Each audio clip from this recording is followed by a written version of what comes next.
Eu odeio rabanete. Não gosta, né? Eu odeio. Mas eu abomino. É muito mais forte. Abominar é algo que você não consegue nem sequer pensar, porque você abomina. Então, tem alguma coisa aí que nós precisamos enxergar. Porque é o seguinte. Primeiro ele fala que Deus odeia o quê? Olhos altivos. O que são olhos altivos, amados? Olhos altivos são os olhos elevados. São pessoas que quando olham para a gente, em vez dela olhar com humildade, ela fala soberba, ela olha por cima. Não tem pessoas assim, né? Que você se sente mal na presença, porque ela é muito soberba. Ela olha por cima, ela sempre se acha melhor do que outras pessoas. São olhos altivos. Característica de pessoas arrogantes, orgulhosas e presunçosas. O orgulho é pecado?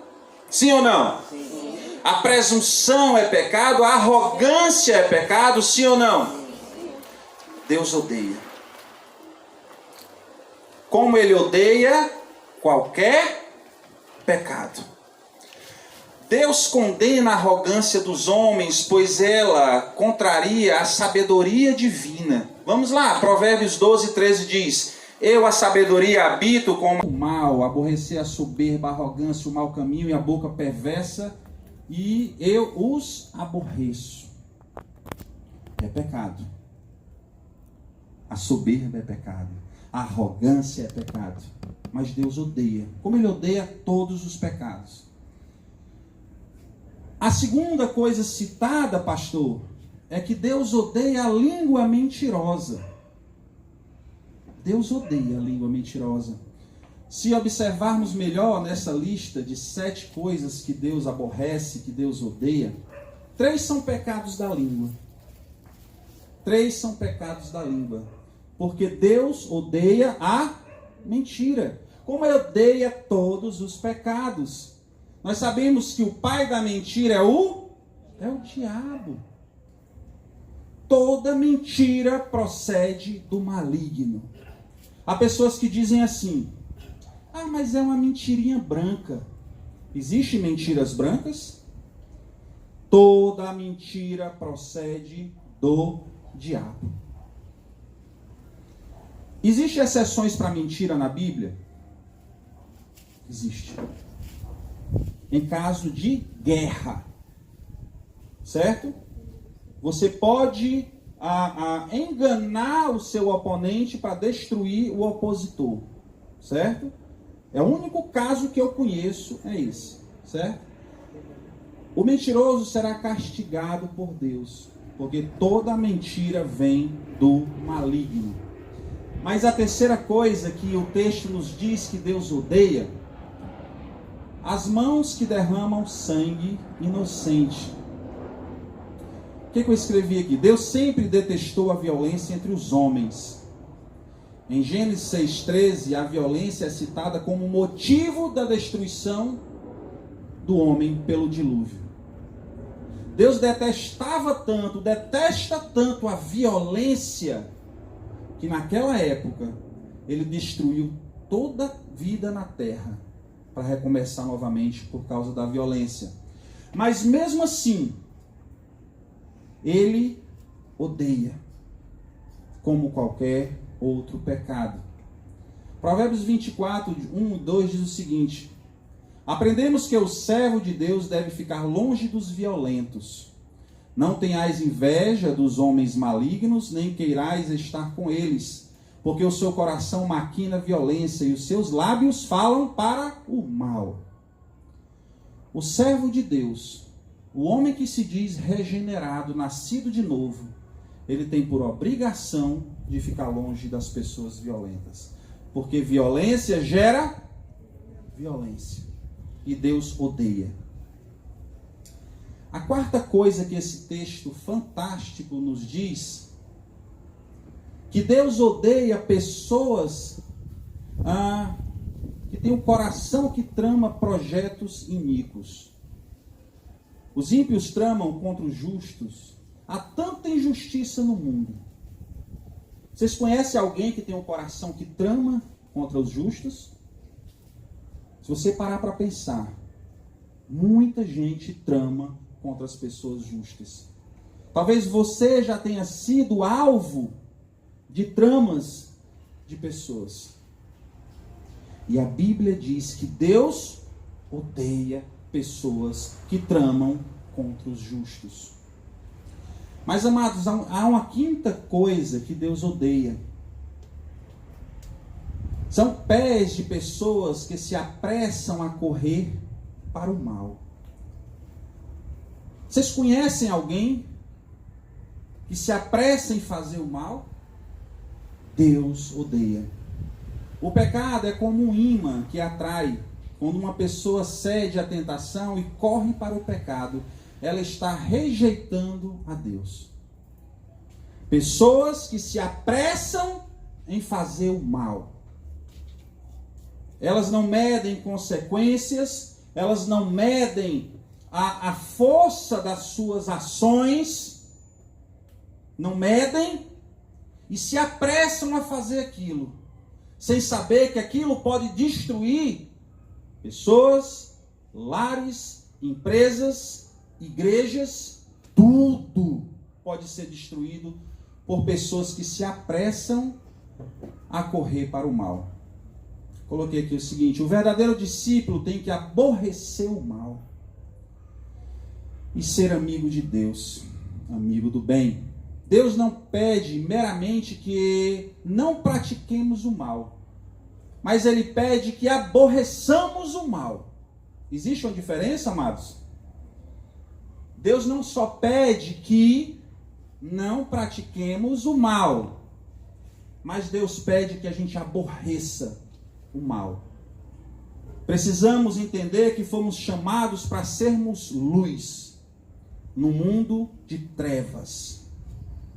O mundo está no escuro e nós somos aquela luz que aonde bate o mal tem que achar ruim.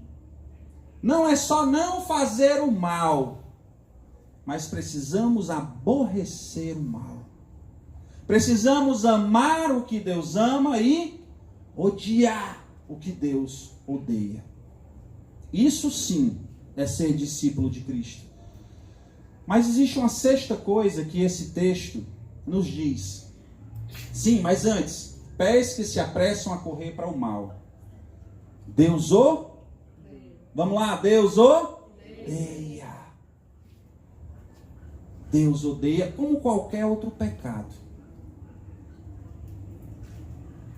A sexta coisa, amado, que Deus odeia são testemunha falsa que profere mentiras. Pessoas que estão ali para testemunhar de um fato e elas prejudicam aquela pessoa porque elas falaram mentira. 2 vezes nesta lista de 7 itens, Deus inclui a mentira. Não podemos minimizar a gravidade desse pecado, amados. Deus é verdade. E a mentira não vem dele. Mentiras não são brincadeiras. Mentiras destroem pessoas, famílias, lares, trabalhos e igrejas. Temos que aprender a falar a verdade, sempre e exclusivamente a verdade. Efésios 4:25 diz o quê? Vamos lá, todo mundo junto.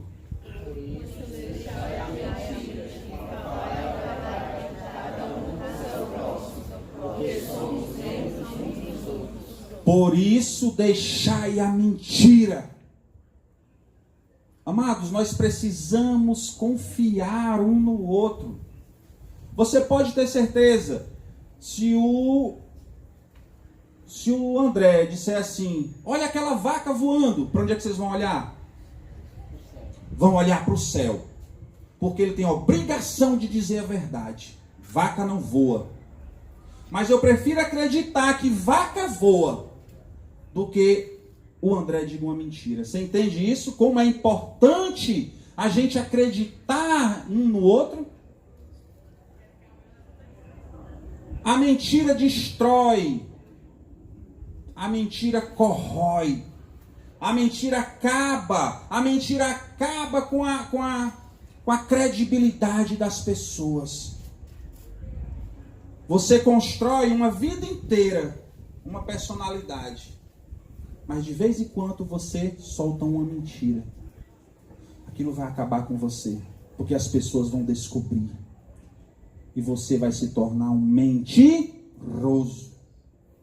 Mentiras destroem pessoas, famílias, casas, igrejas e empresas. Mentira é mal. E Deus odeia. Como odeia todos os pecados, amados. Mas existe esse sétimo aí, que dá uma diferença muito grande dos outros pecados. Vocês lembram que 6 pecados Deus e o sétimo abomina. Tem alguma coisa mais aí que a gente tem que parar para entender. Porque Deus não disse que abominava o sangue e a morte de sangue inocentes. Deus odeia porque é pecado. Deus não disse que abominava a mentira. Deus odeia porque é pecado. Mas o que semeia contenda entre os irmãos, Deus abomina. Tem alguma coisa mais aí? E eu passei a minha semana pensando nessa coisa a mais. Botei pessoas para pensar. Decidi, pastor, que isso vai ser mais um capítulo do nosso discipulado. Sabe por quê, amados? Conversando com outras pessoas, eu descobri que uma das coisas que mais destrói as igrejas é a... Estão adivinhando, é? Mas espera aí, calma. Uma das coisas que mais destrói a igreja é o falatório entre os irmãos. Por que Deus acha que semear contenda entre os irmãos é pior do que outros pecados?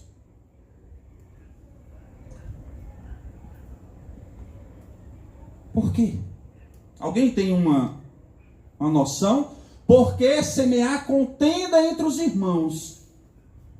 Para Deus é pior do que outros pecados mencionados, terríveis acima. Amados, nós temos que descobrir, porque aqui nós temos a oportunidade de fundar uma igreja. E nós não podemos deixar essa igreja afundar por causa de fofocas. Deus abomina o falatório mal dos irmãos. Eu consegui pegar isso daqui, ó. Talvez seja por isso que Deus tratou com tanta seriedade o falatório entre os irmãos. Gênesis 3, 1. Vamos lá, todo mundo lendo.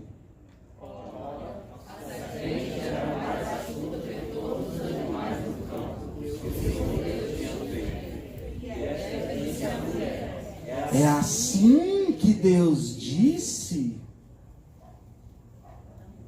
Estão entendendo? A serpente não chegou para Eva e disse: Deus é mau. Deus é um ditador aizinho qualquer que fez a criação, mas ele está mentindo para você. A serpente não teve coragem de falar diretamente, porque ela sabia que Eva ia fazer o quê? Opa, peraí, Deus não é mau não. Deus é o Criador de todas as coisas, criou o céu, a terra, o mar, o ar, nos dá alimento. Como foi que a serpente fez? Vamos lá. Leiam só essa frase aqui, ó.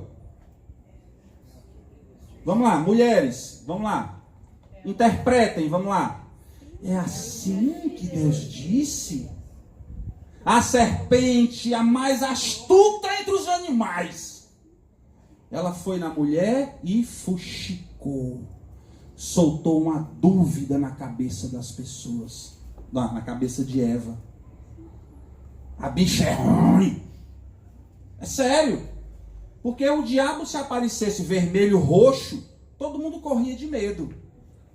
Mas pessoas fantasiadas de bem, que sussurram no ouvido, a gente até escuta. E a serpente fez isso. É assim que Deus disse. Levantou a dúvida sobre Deus. É assim que Deus disse. Essa frase é semelhante a alguma coisa que vocês ouviram nos últimos dias?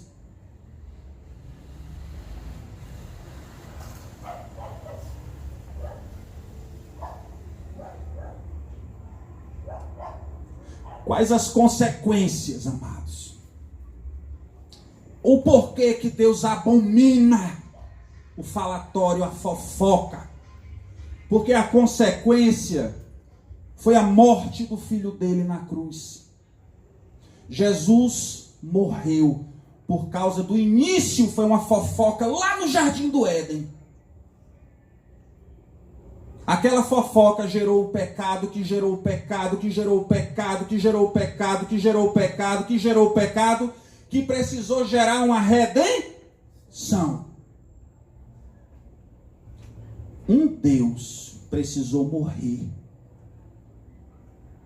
Porque o início do pecado é assim. Foi uma dúvida jogada na cabeça de uma mulher. A consequência talvez seja por causa disso. Que Deus olha e diz: eu odeio quem mata outra pessoa. Eu odeio quem mente. Eu odeio quem levanta falso testemunho. Mas eu abomino fofoqueiros. E nós não vamos tolerar fofoca nessa igreja. Em nome do Senhor Jesus. Não vamos tolerar, amados, porque o nosso Deus não tolera. A fofoca traz consequências terríveis. E talvez seja por isso que Deus disse que abominava.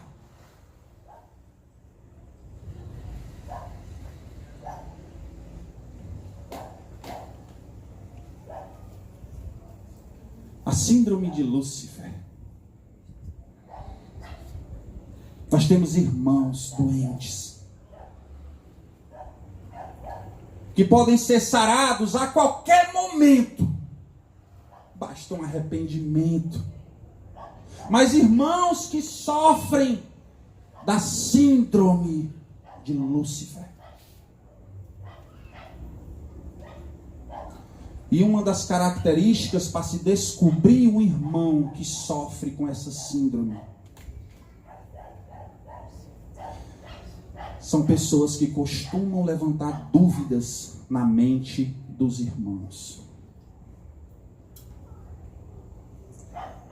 Posso te falar uma coisa? Você não acha que o irmão é uma bênção? Claro, o irmão é uma bênção. Mas você não acha que ele é muito meio assim? Amados, pessoas que têm a síndrome de Lúcifer, elas não chegam para você e diz: maldito é o irmão. Por quê, amados? Porque você sabe que o irmão não é maldito. Mas ela chega: tu não acha que deveria ser assim? O irmão não está fazendo meio que assim? Sabe qual é a consequência disso? É a disseminação. E quando você vê, a pessoa está olhando torto. Você não sabe por que é. Mas porque alguém disseminou e espalhou, e aquilo se encravou dentro da igreja. Pastores são destituídos por causa disso. Igrejas inteiras são fechadas por causa de boatos. O grande problema, como é que se conserta a síndrome de Lúcifer? Dizendo a verdade. Certo dia eu estava lá na Cristo é Vida, viu, pastor? Eu estava na Cristo é Vida, aí eu ia passando, aí o irmão disse assim, e o irmão Bruno sabe? Eu, opa, o que é mesmo que eu sei, meu irmão? Tava o grupinho de fofoqueiros lá, os conhecidos fofoqueiros. A gente sabe quem fofoca, amados.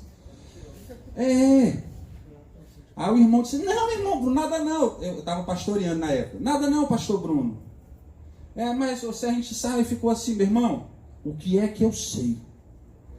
Aí ele disse assim, senta aqui. Aí lá vem a bronca. Tu tá sabendo que aquele cara ali, o fulano de tal, tá adulterando, né? Aí eu falei, eu estou sabendo. Levantei, fulano de tal, vem cá. É assim que se resolve. Quando você vir alguém falar de um irmão, resolva na hora. Você sabe por quê, amados? Porque dá a oportunidade de descarar, de desmascarar a pessoa. Resolva. A Bíblia diz que se o irmão tem problema, vai até ele. Né, pastor? Vai até ele. Resolve com teu irmão.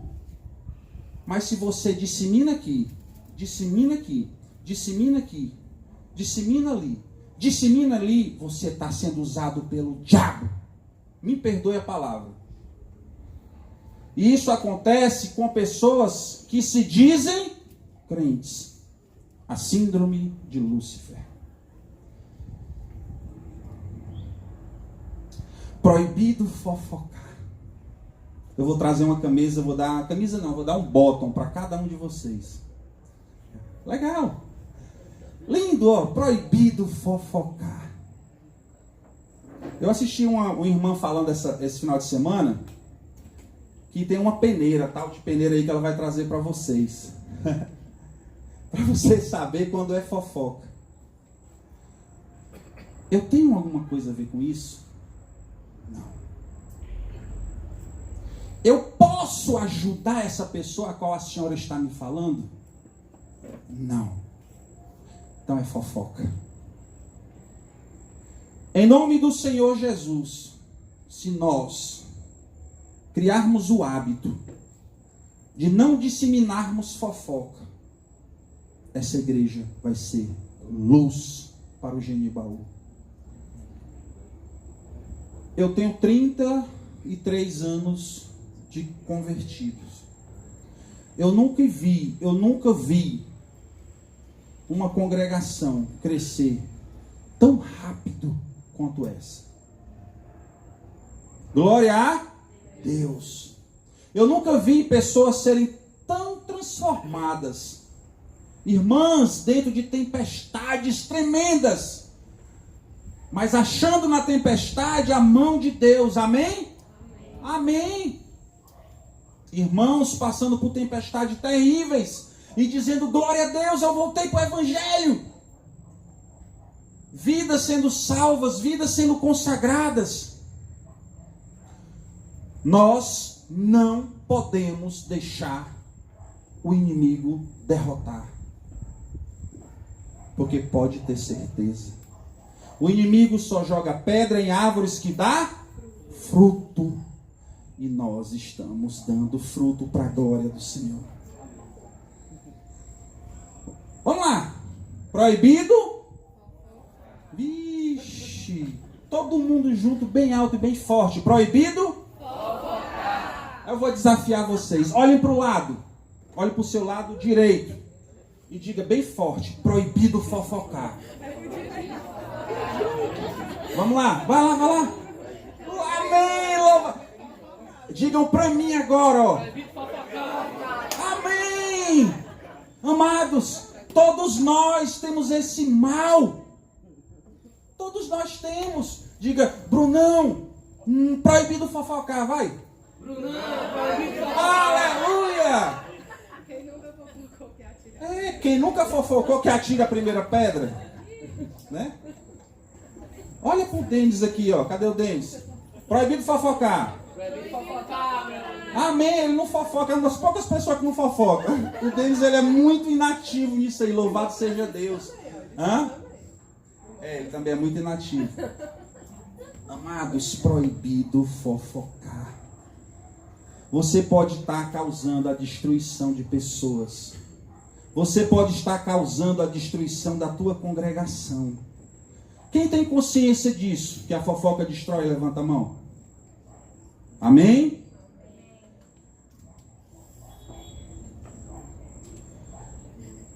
Pessoas normais, eu amei essa frase, esse pensamento. Pessoas normais falam coisas, falam sobre coisas. Pessoas inteligentes falam sobre ideias. Pessoas medíocres e vazias falam sobre pessoas. Então, se você vê uma pessoa fofocando, é porque ela é medíocre. Se você vê um rapaz fofocando, é porque ele é um medíocre, ele é um vazio. Essa pessoa precisa de ajuda. Pessoas medíocres e vazias falam de outras pessoas. Ou para se autoafirmar, ou porque é possuída pelo diabo mesmo, para destruir aquele local. Vamos lá, para a gente encerrar. O pastor está doido para ceiar. Mateus 12, 36, 37, me ajuda, eu não consigo mais nem falar. Leiam aí.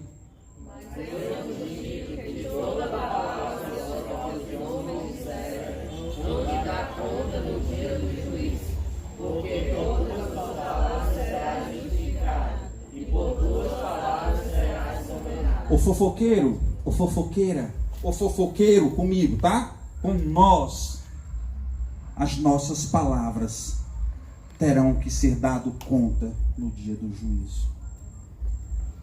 Proibido fofocar. Meu Deus. Proibido se apressar.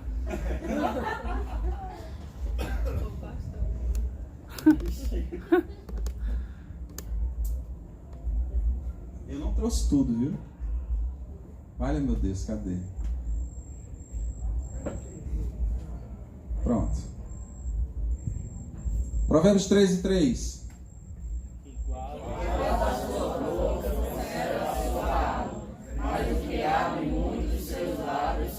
O que abre a sua boca, o que guarda a sua boca, conserva a sua alma. Mas o que abre muito os seus lábios, se destrói. Todo mundo junto? Proibido. Muito bem. Vamos lá, Provérbios 11, 13.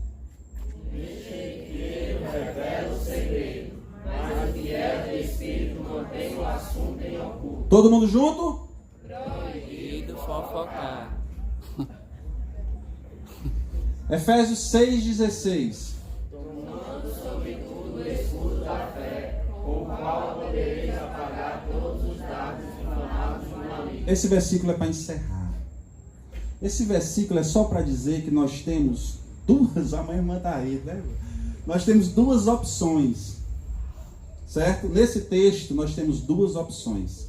Ou a gente toma o escudo da fé para se guardar dos dardos inflamados do maligno, ou nós atiramos os dardos inflamados nas pessoas.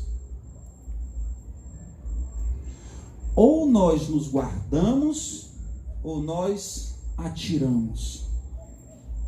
E a pergunta é essa: quem é você? Quem é você nessa luta? Você é o que atira dardos? Não foi assim não que o irmão falou? Tu não acha que é desse jeito? Quem é você? É o cidadão que se defende? Ou você é a pessoa que tem a língua inflamada? Que por trás de você pode ter certeza o inimigo está operando. É opção, amados. Todos os dias, todas as horas, todos os momentos nós podemos nos melhorar. Quem fofoca com você, pode ter certeza, fofocará sobre você um dia. Fofoqueiros não são fiéis. Fofoqueiros têm poucos amigos. Porque quando se descobre quem é a pessoa, ela já pula para outras pessoas. Quem fofoca com você, um dia fofocará sobre você. E para encerrar, mais uma vez bem alto. Proibido fofocar. Amém, louvado seja Deus. Irmão Bruno, proibido fofocar. Amém.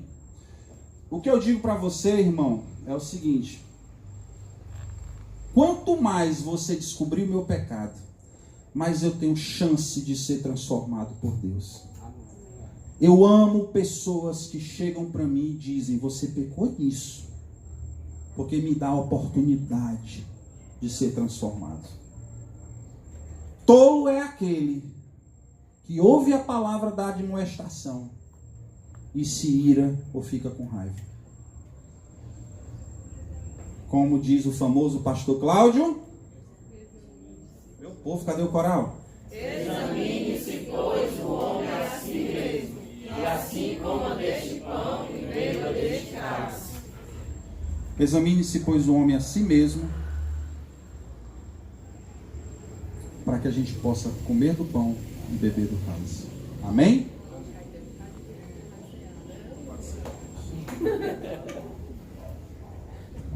Ok, vamos abrir nossas Bíblias em 1 Coríntios capítulo 11. Se você encontrar 1 Coríntios capítulo 11, fique em pé, melhor dizendo.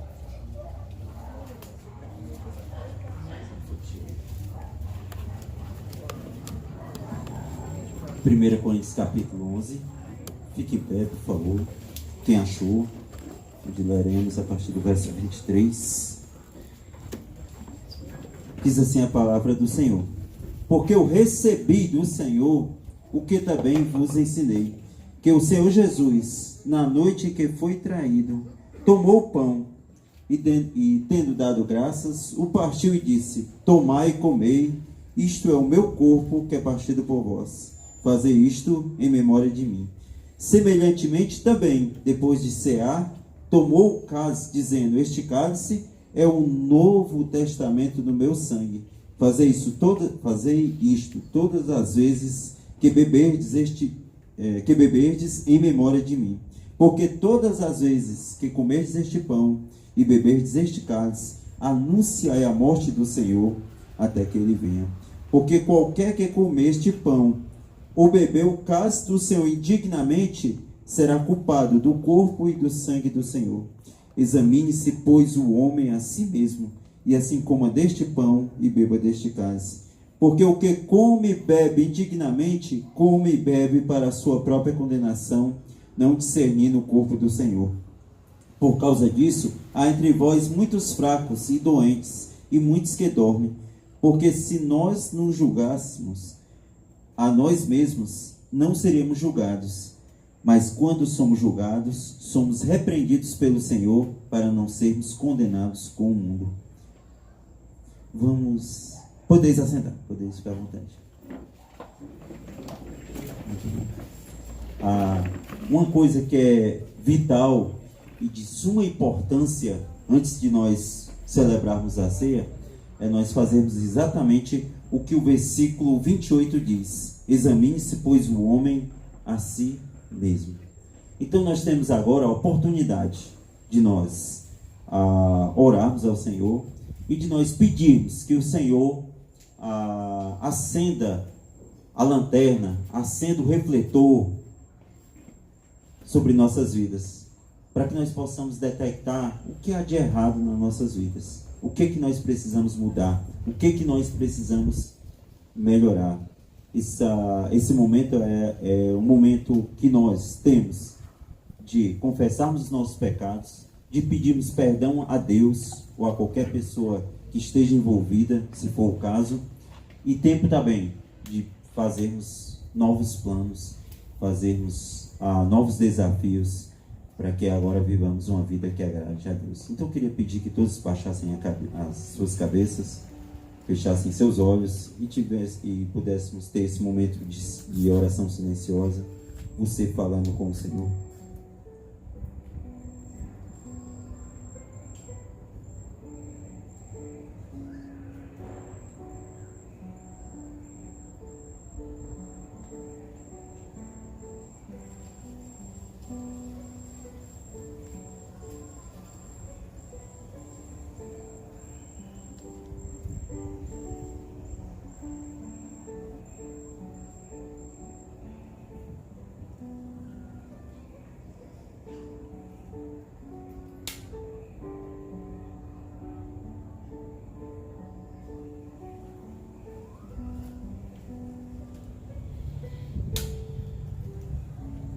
Senhor Deus e Pai, nós, em Tua presença, ó Pai, nós nos colocamos, Senhor Deus, para pedir, ó Pai, como fez Davi, no Salmo 139, versículo 23 e 24.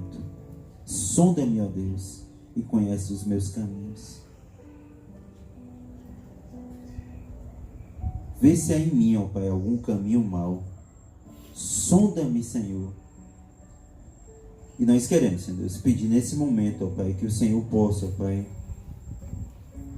acender, Senhor Deus, os faróis, os refletores, Senhor Deus, para que nós possamos, Senhor Deus, identificar, Senhor Deus, alguma coisa, Pai, em nossas vidas que temos feito ou que temos deixado de fazer, porque a omissão também é pecado.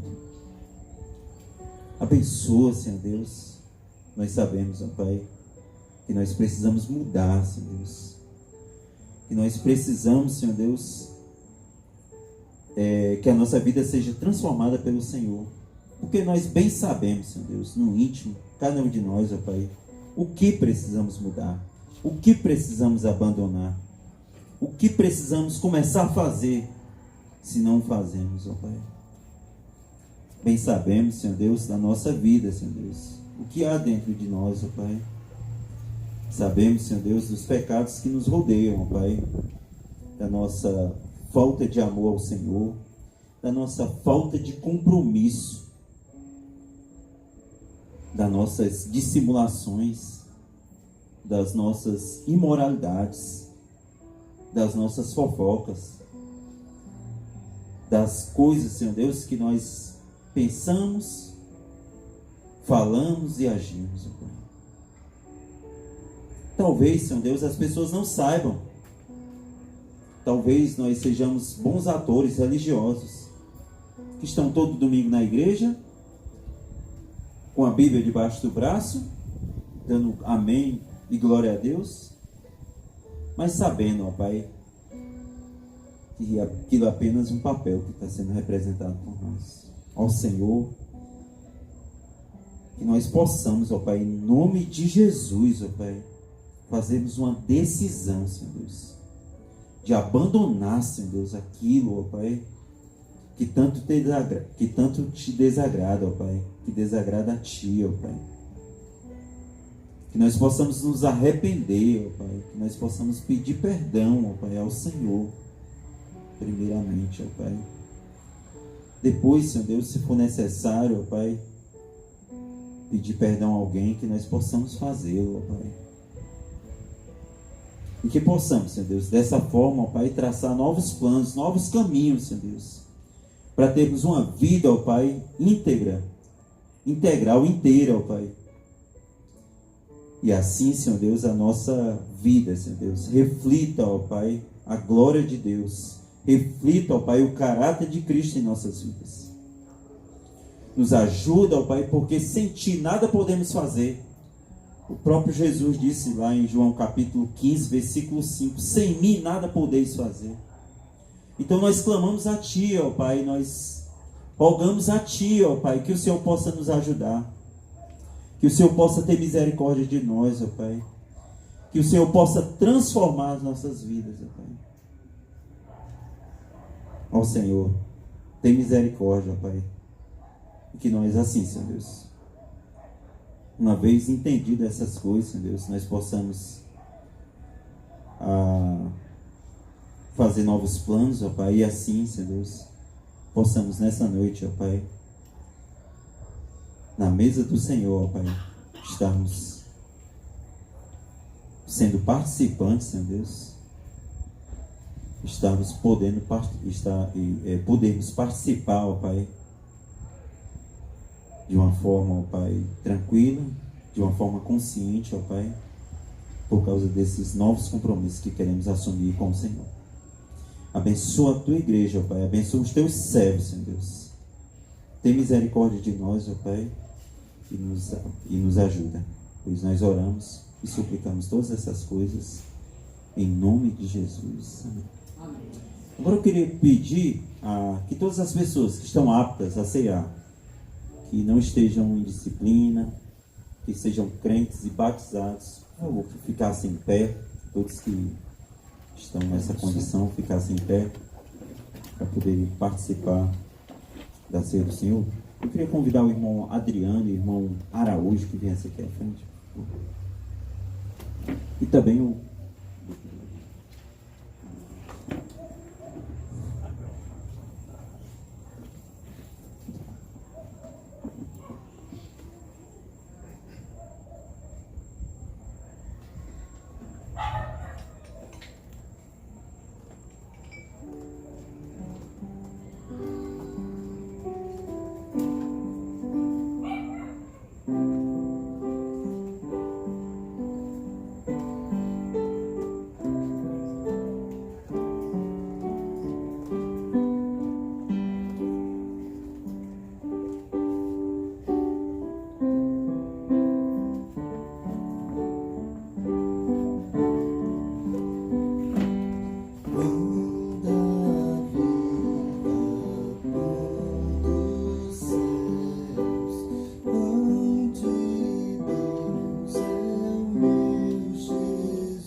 Ficou alguém sem receber os elementos da ceia? Alguém que pode participar? Não tem recebido?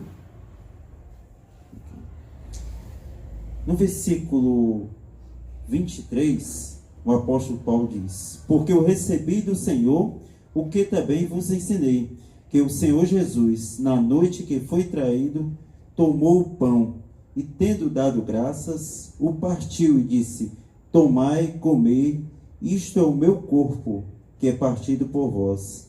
Fazei isto em memória de mim. Interessante que o Senhor Jesus usou esse simbolismo com o pão. O pão que alimenta, o pão que sacia a sede do homem. Aliás, a sede não, a fome do homem, né? Assim como ele, que é o pão do céu, e pode saciar a fome espiritual do homem. Então, Jesus fez essa comparação, e essa comparação é pertinente porque o pão virar pão, o trigo tem que ser moído, tem que ser triturado.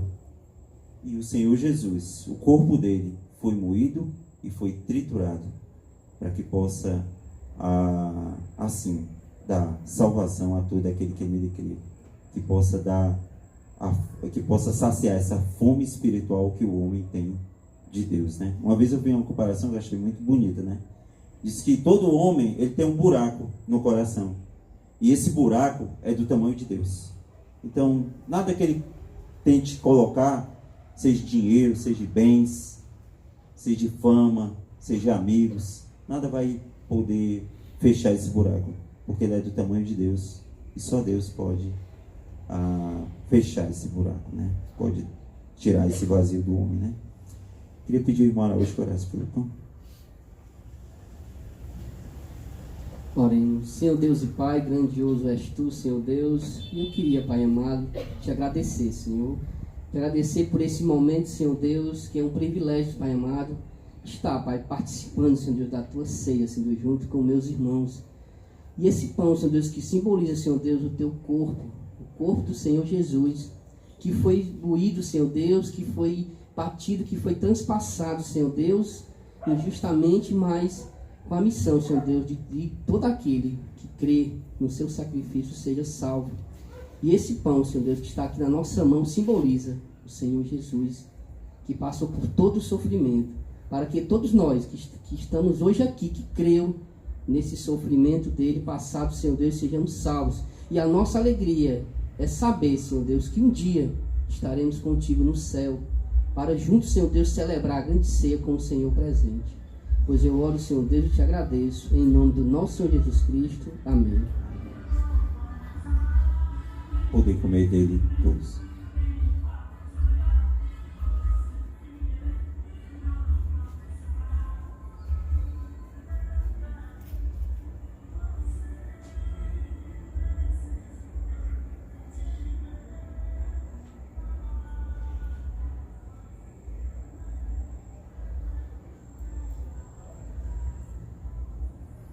No versículo 25 ele diz: semelhantemente, também depois de cear, tomou o cálice, dizendo: este cálice é o novo testamento no meu sangue.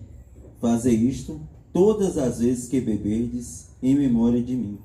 Porque todas as vezes que comerdes este pão e beberdes este cálice, anunciai a morte do Senhor até que ele venha. Então, o outro simbolismo que ele dá é com relação à uva, né? Ao suco da uva, à oliveira, né? Então, ele diz que depois de cear, ele pega o vinho e diz que aquele vinho representa o sangue dele, né? A gente sabe que para o vinho aliás, que o suco, para virar suco, né? A uva tem que ser amassada, a uva tem que ser triturada, tem que ser pisada, e dela sai aquele suco e vira o vinho, né? O Senhor Jesus também, seu corpo foi violentado, né? Seu corpo foi agredido, foi esbofeteado, o seu corpo foi moído, para que aquele sangue derramado na cruz do Calvário trouxesse salvação para todo aquele que nele crê, né? A ceia, ela nos faz refletir em três momentos. ela faz com que nós voltemos nossas mentes para o passado, e quando nós contemplamos o que Jesus fez na cruz do Calvário, Isaías capítulo 53, versículo 4 e 5, diz que o castigo que estava sobre ele é que nos traz a paz, né? Pelas suas pisaduras é que nós fomos sarados, né? Então, lembra o passado, o que Cristo fez na cruz do Calvário por nós. A cruz também, a ceia também nos faz lembrar, nos faz meditar no presente. Hoje, nós estamos reunidos aqui como igreja, porque cada um de nós somos membros desse corpo. Cada um de nós somos membros desse corpo. O corpo, ele precisa dos seus membros para ele funcionar. Já viu alguém andando com uma perna faltando, com um braço faltando? Como tem dificuldade essa pessoa, né? Porque falta algo, falta um membro nesse corpo, né? Então, cada um de nós somos membros desse corpo e juntos nós somos a igreja de Cristo, o corpo de Cristo. Então, nós temos que pensar nesse grande privilégio, que nós não éramos nada e continuamos não sendo ainda, certo? Mas antes nós não éramos povo de Deus e hoje nós somos povo de Deus. A ceia também faz com que nós possamos refletir também sobre o futuro. A Bíblia diz que Jesus morreu na cruz do Calvário, mas ao terceiro dia ele ressuscitou, né? E depois foi assunto aos céus. E quando ele foi assunto aos céus, lá em Atos capítulo 1, versículo 11, quando ele estava subindo aos céus, os discípulos ficaram impressionados com aquele fenômeno, com aquela visão, né, do que estava acontecendo. E os anjos disseram: por que vocês ficam olhando assim admirados? Esse mesmo Jesus que está subindo, ele voltará. E a igreja aguarda a vinda de Cristo, o arrebatamento. Nós sabemos que a vinda de Cristo tem duas etapas.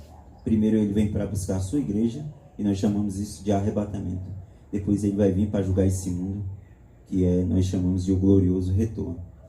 Mas a igreja aguarda a vinda de Jesus, o arrebatamento, onde nós, uma vez arrebatados, possamos estar celebrando essa ceia lá nos céus, tendo na cabeceira o Senhor Jesus, como o irmão Araújo orou agora há pouco, né? Então essa é a nossa grande esperança, a vinda de Jesus. E nós temos que ansiar isso.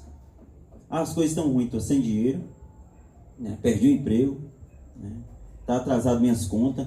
Jesus, volta logo. Isso não é aguardar a vinda de Jesus.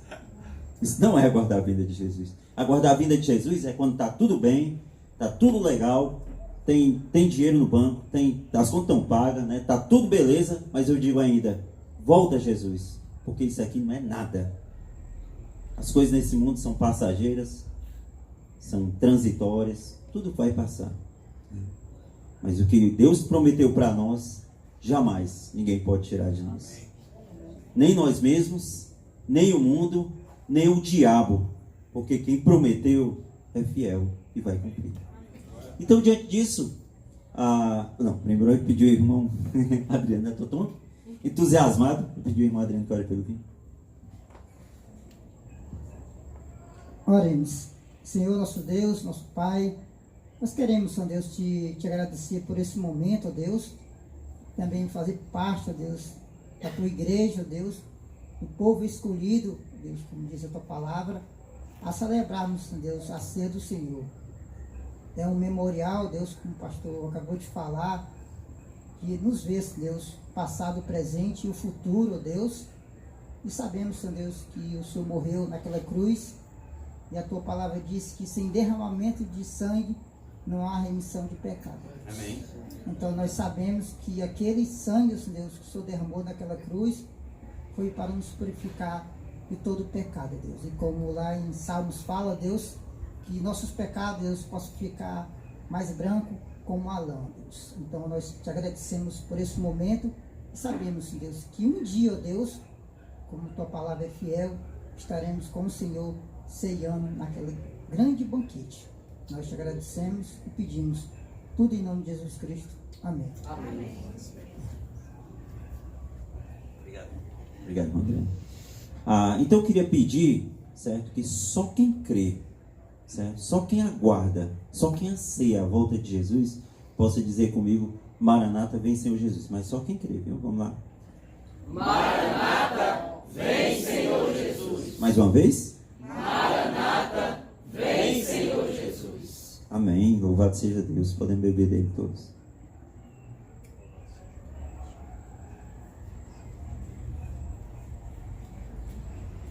Podeis assentar.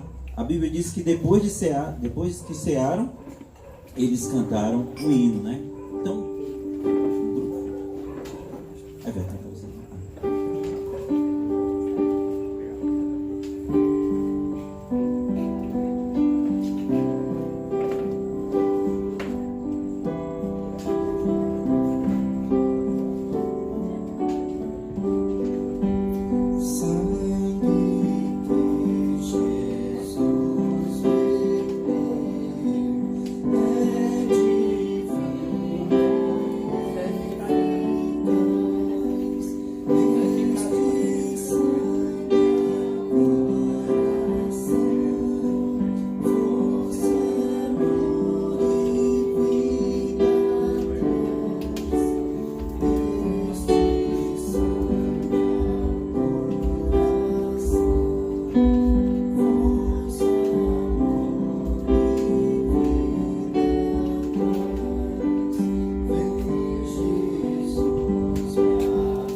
Ok, então vamos orar mais uma vez. Senhor Deus e Pai, nós queremos te agradecer, Senhor Deus, por esse culto, ó Pai, que nós celebramos, que nós prestamos ao Senhor, Pai.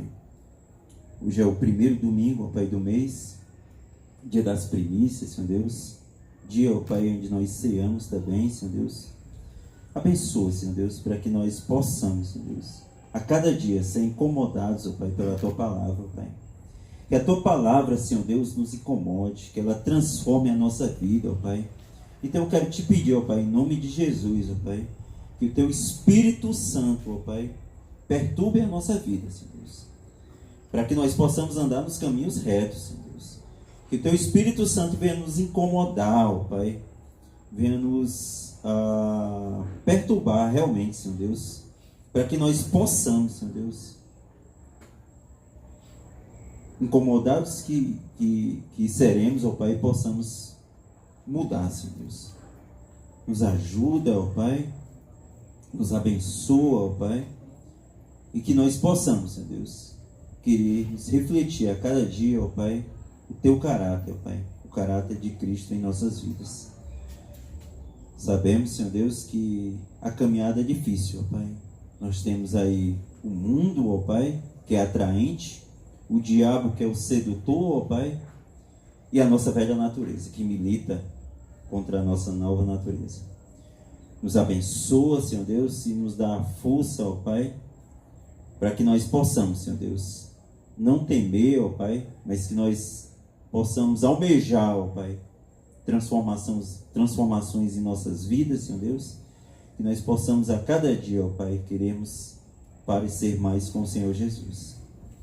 Abençoa, Senhor Deus, a esses amados irmãos, Senhor Deus, ser com a semana deles, ó Pai, que o Senhor possa guardá-los, protegê-los, ó Pai, e que nós possamos, Senhor Deus, no decorrer da semana, nas nossas atividades também, Senhor Deus, nós possamos estar todo dia prestando um culto ao Senhor, ó Pai, em nossas casas, aqui na nossa congregação também, Senhor Deus, na semana, que nós possamos, Senhor Deus, assim, procurarmos andar, Senhor Deus, nos passos de Jesus. Te dou graças, te louvo, Pois eu oro, Pai, isso, por todas essas coisas, em nome de Jesus. Amém. O que, irmão? Estamos assim. Opa! A irmã não avisa. Amados, é bem breve. Hoje eu pedi a irmã Trissa para colocar no grupo, mas eu também vim pessoalmente, pode ser que alguém não veja no grupo, não tinha visto. O nosso relatório, que nós estivemos falando, que ia ser todo primeiro domingo de cada mês, né? Nós vamos apresentar o relatório. Eu, a irmã Trissa, o irmão, ele me autorizou a chamar de irmão Liberato, né? Me autorizou a chamar Liberato, foi, meu irmão? Então, só dizendo para os irmãos, como o primeiro domingo ia ser, então vai ficar o nosso relatório para o segundo domingo, tá certo? Então, no próximo domingo a gente vai apresentar o relatório do mês, tá bom, meus irmãos? Só isso mesmo, tá bom? Obrigado. Vou chamar de liberado porque é horrência, não sei dizer. Eu pelejei para aprender, não, chama Liberato que é mais. Depois, se nós tivermos esse momento pós-culto, né? Aí nós podemos lanchar, viu?